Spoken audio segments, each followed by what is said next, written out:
Bhagavad Gita chapter 6 verses 1 to 8.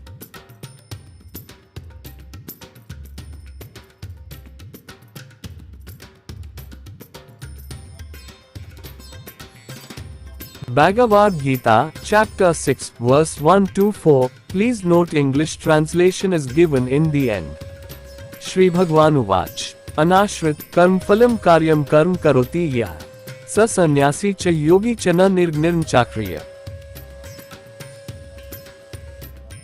Yam sannyasmiti prahuryoga tam vidhi pandav. Nar yasanyas sankalpo yogi bhavati kaschan.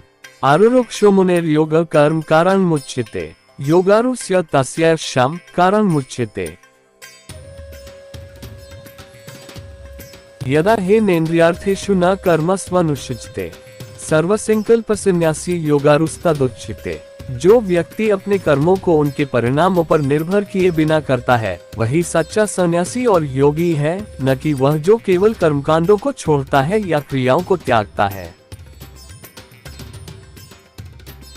संन्यास वही है जो योग है, ओ पांडव, क्योंकि कोई भी व्यक्ति बिना अपनी इच्छाओं और बुरी मानसिकता संकल्प को छोड़े सच्चा योगी नहीं बनता। जो व्यक्ति योग में उन्नति करना चाहता है उसके लिए कर्म ही साधन है, लेकिन जो पहले से ही योग में स्थापित है उसके लिए शांति और संन्यास ही साधन है। जब व्यक्ति इंद्रिय वस्तुओं या क्रियाओं से अटैचमेंट को छोड़ देता है और सभी इच्छाओं और संकल्पों को त्याग देता है तो वह योग में स्थापित माना जाता है। जब कोई योग में पूरी तरह से स्थिर व्यक्ति अपने कर्म करता है तो देवी स्वयं उसका साथ देती हैं। योगस्थ व्यक्ति अकेला नहीं काम करता, देवी जो समस्त दिव्य ज्ञान और सुपरनेचुरल शक्तियों की स्रोत है उसके कर्मों में सक्रिय रूप से सहभागी बनती हैं, उसे मार्गदर्शन और बल प्रदान करती हैं। व्यक्ति तब तक योगी अवस्था में रह सकता है जब तक वह अपने जन्म की पवित्रता और अच्छाई को बनाए रखता है। जब वह स्वयं और देवी के बीच किसी भी प्रकार के भेदभाव द्वैत को हटा देता है तब वह उनके साथ एकता अद्वैत प्राप्त करता है। इस अवस्था में देवी उसके सभी कर्मों में सक्रिय रूप से सहायता करती हैं। योगस्थ व्यक्ति जो योग में स्थापित है आत्म केंद्रित कर्म करता है, अपने व्यक्तिगत इच्छाओं को छोड़कर। वह अपने कार्यों की शुरुआत दिव्य का पूरा ध्यान रखते हुए करता है, ये सुनिश्चित करते हुए कि उसके कर्मों में कोई स्वार्थ या हानिकारक इरादा न हो। वह सभी का भला करने का प्रयास करता है और किसी को भी नुकसान नहीं पहुंचाता। यही है असली कर्म योग। कर्म योग में कर्म बिना किसी दुनियावी इच्छा, कर्म के परिणामों या कार्य के प्रति अटैचमेंट के किया जाता है। व्यक्ति सफलता और विफलता दोनों में मानसिक स्थिरता बनाए रखता है, अपेक्षाएं और नकारात्मकता से मुक्त रहता है। ये काम शांति और ध्यान समाधि में नियंत्रित भावनाओं, गहरी एकाग्रता और पूर्ण समर्पण के साथ किया जाता है। इसमें कोई रुकावट नहीं होती, कोई अनावश्यक विराम नहीं होते और यह केवल सही ज्ञान और शोध के बाद किया जाता है। संन्यास केवल बाहरी चीजों को छोड़ने के बारे में नहीं है, बल्कि कार्यों के पीछे के अहंकार, इच्छाओं और स्वार्थी इरादों को छोड़ने के बारे में है। इस तरह से मुक्त होकर व्यक्ति अद्वैत योग के माध्यम से देवी तक पहुंचता है। इस श्लोक को समझने के लिए संन्यास योग युक्त आत्मा के अर्थ को समझना आवश्यक है। मराठी में संन्यास का अर्थ है निवृत्ति, जो मन के 6 रिपुओं, बुरी मानसिक प्रवृत्तियों की अनुपस्थिति है। ये निरोध के माध्यम से प्राप्त किया जा सकता है, जो चित्त की वृत्तियों, मन की हलचलों को रोकने का उपाय है। महर्षि पतंजलि का योग सूत्र हमें याद दिलाता है, योगश्चित्त वृत्ति निरुद्धा। योग मानसिक हलचलों का निरोध है। ये हलचलें 6 रिपुओं, आंतरिक शत्रुओं से उत्पन्न होती हैं, लालच, क्रोध, मोह, अभिमान और ईर्ष्या। ये नकारात्मक गुण हैं जो मन को अशांत करते हैं। योग का मतलब इन रिपुओं का प्रतिरोध करना और उन्हें मन को अशांत करने से रोकना है।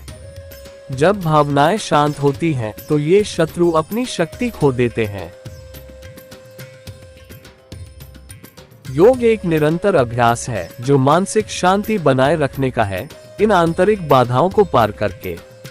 मानसिक स्पष्टता तभी प्राप्त हो सकती है जब मन शांत और न डिस्टर्ब्ड हो। योग वह अवस्था है जब मन पूरी तरह से स्थिर हो, विचारों, ध्यान भटकाव और व्यवधानों से मुक्त। जब सभी मानसिक गतिविधियां नियंत्रित हो जाती हैं, तो व्यक्ति पाप से मुक्त हो जाता है। केवल इस अवस्था में ही व्यक्ति माया भ्रम से ऊपर उठ सकता है और देवी के साथ द्वैत भेदभाव को समाप्त कर सकता है। जो व्यक्ति अपनी भावनाओं पर पूर्ण नियंत्रण रखता है और जिसकी शांति को कोई भी विचलित नहीं कर सकता, वह संन्यास त्याग की अवस्था में पहुंच चुका है। संन्यास के बिना कोई भी व्यक्ति योग की सच्ची अवस्था तक नहीं पहुंच सकता।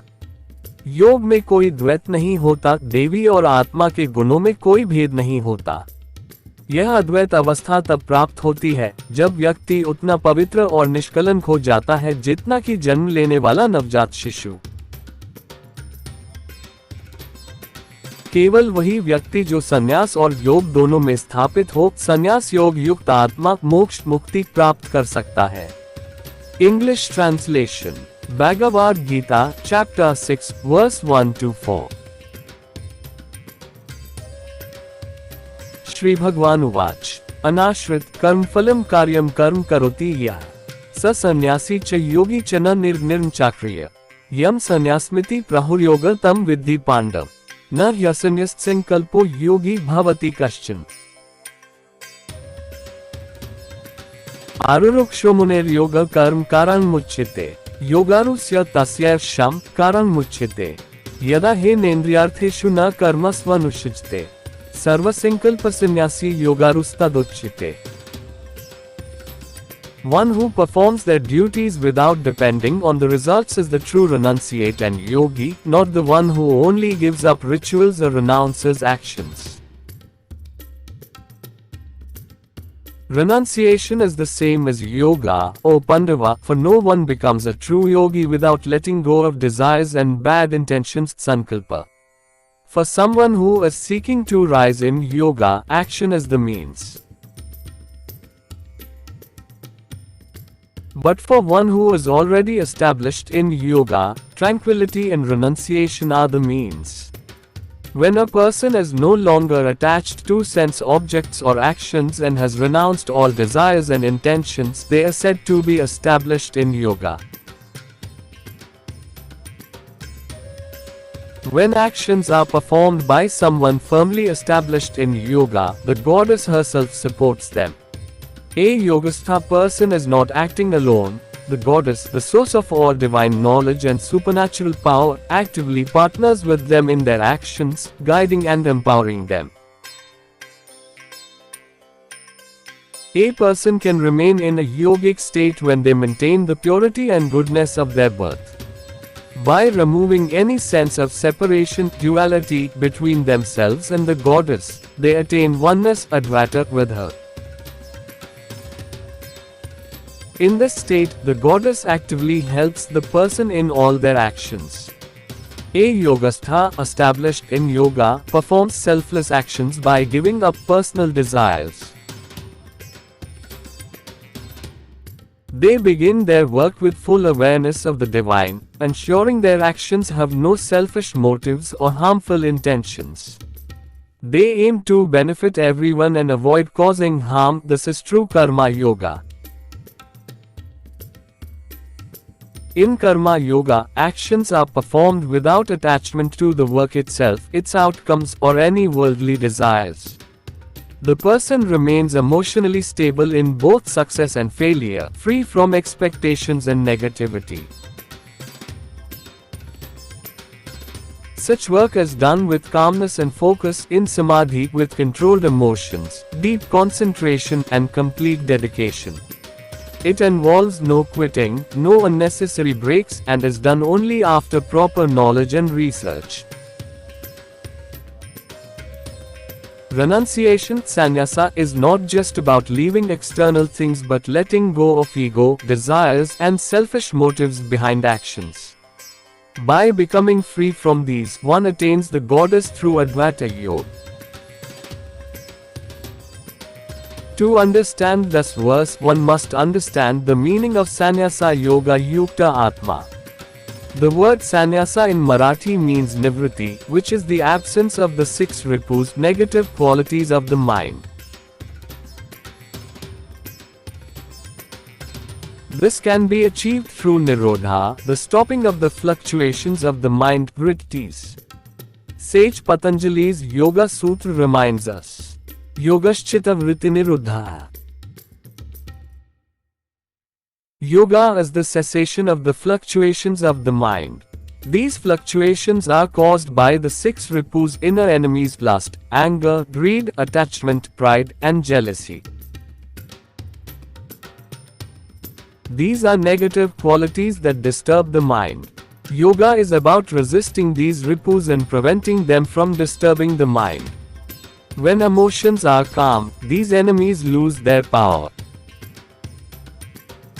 Yoga is a constant practice of maintaining mental calmness by overcoming these inner obstacles. True mental clarity can only be achieved when the mind is still and undisturbed.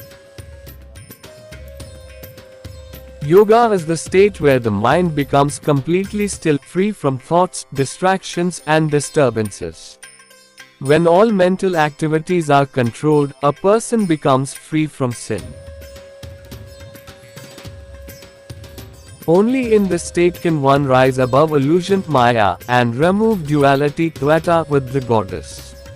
A person who has control over their emotions, whose calmness cannot be disturbed, is considered to have reached sannyasa, renunciation. Without sannyasa, one cannot reach the true state of yoga. In yoga, there is no duality, there is no difference between the qualities of the goddess and the soul. This non-dual state, or Advaita, is reached when one is as pure and sinless as a newborn. Only someone established in both sannyasa and yoga, a sannyasa yoga yukta atma, can attain moksha, liberation. Bhagavad Gita, chapter 6, verse 5-8. Uddharedatmanatman natmanmavsadayet. Atmaiv hyatmano bandhuratmaiv ripuratman. Bandhuratmatmanastasya yenatmaivatmnajit. Anatmastu shatrutve vartetatmaiv shatruvat. Jitatman prashantasya paramatma samahit. Shitoshna sukdu keshu tatha manapmanayo. ज्ञान विज्ञान तृप्तात्मा कूटस्थो विजितेन्द्रिय। युक्त इत्युच्यते योगी समलोष्टाश्म कांचन। व्यक्ति को अपनी आत्मशक्ति से खुद को ऊंचा उठाना चाहिए और खुद को नीचा नहीं करना चाहिए। आत्मा ही स्वयं का मित्र और शत्रु है। हमें खुद की मदद करनी चाहिए और दूसरों पर निर्भर नहीं रहना चाहिए। यहाँ तक कि भगवान भी हमारे व्यक्तिगत कर्मों में हस्तक्षेप नहीं करते, क्योंकि भगवान केवल पर्यवेक्षक होते हैं और न तो वे हमें इनाम देते हैं, न ही दंड। व्यक्ति को आत्मनिर्भर बनने का प्रयास करना चाहिए। जो व्यक्ति आत्मा पर विजय प्राप्त कर लेता है, उसके लिए आत्मा मित्र होती है, लेकिन जो व्यक्ति आत्मा को जीत नहीं पाता, उसके लिए आत्मा शत्रु बन जाती है। जो व्यक्ति अपने इमोशंस पर नियंत्रण रखता है, वह उन कार्यों और इच्छाओं से बच सकता है जो उसे इस जीवन या अगले जीवन में नुकसान पहुंचा सकती हैं। इमोशंस को नियंत्रित करके व्यक्ति अपनी इच्छाओं को भी नियंत्रित कर सकता है। एक नियंत्रित मन जो सांसारिक सुखों से जुड़ा नहीं होता, वह इच्छाओं को पूरा करने के लिए अनुचित रास्ते नहीं अपनाता, जिससे पाप जमा होते हैं और मुश्किलें आती हैं। ये व्यक्ति के जीवन को प्रभावित कर सकता है और मृत्यु के बाद भी परेशानियां उत्पन्न हो सकती हैं। इसलिए जो व्यक्ति अपने आप पर नियंत्रण रखता है, उसकी आत्मा उसके मित्र की तरह होती है, लेकिन जो नियंत्रण नहीं रखता, उसकी आत्मा शत्रु बन जाती है। जो व्यक्ति आत्मा पर विजय प्राप्त करता है और शांत रहता है, उसके लिए परमात्मा सभी परिस्थितियों में स्थिर रहता है, चाहे वह सर्दी हो या गर्मी, सुख हो या दुख, सम्मान हो या अपमान। जो व्यक्ति सभी 6 रिपुओं शत्रुओं पर विजय प्राप्त कर चुका है, वह किसी भी परिस्थिति में शांत और संतुलित रह सकता है। ये भावनात्मक संतुलन योग के निरंतर अभ्यास से प्राप्त किया जाता है। जो योगी ज्ञान और आत्म प्राप्ति में संतुष्ट होता है, स्थिर और अपरिवर्तनीय होता है, और जिसने इंद्रियों को जीत लिया है, वह पत्थर और सोने में कोई अंतर नहीं देखता। व्यक्ति को शांत और अडिग रहना चाहिए, जिससे दीपक जो हवा से बचकर पत्थर और सोने की दीवारों से घिरा हुआ स्थिर रहता है। ये ज्ञान योग के माध्यम से प्राप्त किया जा सकता है। केवल ब्रह्म ज्ञान, परम ज्ञान प्राप्त करने के बाद ही व्यक्ति माया के भ्रम को पार कर स्पष्ट रूप से देख सकता है। ये ज्ञान भगवान के अनुभव के लिए अत्यंत महत्वपूर्ण है। एक बार जब कोई भगवान का अनुभव करता है, तो वह सभी जीवों के साथ एकता प्राप्त कर सकता है और हर जीव में भगवान को देख सकता है। यह अनुभव माया को पार करने में मदद करता है, देवी के समान बनकर, और उसके साथ अद्वैत योग प्राप्त करता है। योग की इस अवस्था में रहकर व्यक्ति सत्य को देख सकता है और आंतरिक शांति बनाए रख सकता है, बिना किसी भ्रम के। ये ज्ञान व्यक्ति को चीजों को स्पष्ट रूप से देखने और भावनात्मक शांति बनाए रखने में मदद करता है। English translation. Bhagavad Gita, chapter 6, verse 5-8. उद्धरेदात्मनात्मान्नात्मान्मावसादयेत् आत्मैव ह्यात्मनो बन्धुरात्मैव रिपुरात्मन् बन्धुरात्मात्मनस्तस्य येनात्मैवात्मनाजित् अनात्मस्तु शत्रुत्वे वर्तेतात्मैव शत्रुवत् जितात्मन् प्रशान्तस्य परमात्मा समाहित शीतोष्ण सुख दुःखेषु तथा मानापमानयो ज्ञान विज्ञान तृप्तात्मा कूटस्थो विजितेन्द्रिय युक्त इत्युच्यते योगी समलोष्टाश्म कांचन। One should uplift themselves through their own efforts and avoid degrading themselves. The self is both a friend and an enemy to oneself. One must help oneself and not depend on others. Even God cannot intervene in personal actions, as God only observes and does not reward or punish. One should aim to become self-dependent. The self is a friend to those who have conquered it, but for those who haven't, the self becomes an enemy. A person who has control over their emotions can stay away from actions or desires that could harm them, both in this life and the next. By controlling emotions, one can also control desires. An uncontrolled mind, attached to worldly pleasures, may use unfair means to fulfill desires, which leads to accumulating sins and creating trouble. This can affect the person's life and beyond. So, when a person has control over themselves, their soul becomes their friend, but without control, the soul acts as an enemy. For those who have conquered themselves and are peaceful, the Supreme Self remains steady in all situations, whether in cold or heat, pleasure or pain, and even in honor or dishonor. Someone who has overcome all 6 enemies, the Ripus, can remain calm and balanced in any circumstance. This emotional balance is achieved through consistent practice of yoga. A yogi, who is content with knowledge and realization, steady and unchanging, and has mastered the senses, sees no difference between a stone and gold. One should remain calm and unshaken, just like a lamp that stays steady when surrounded by walls of stone protected from wind. This can be achieved through Gyan Yoga. Only after acquiring eternal, divine Brahma Gyan, the supreme knowledge, can one see things clearly, beyond the illusion of Maya. This knowledge is crucial for the realization of God. Once someone realizes God, they can achieve oneness with all living beings and see God in every creature. This realization helps to overcome Maya, becoming equal to the goddess, and achieving Advaita Yoga with her. By staying in the state of yoga, one can see the truth and maintain inner calmness, free from confusion. This knowledge helps to see things clearly and maintain emotional peace.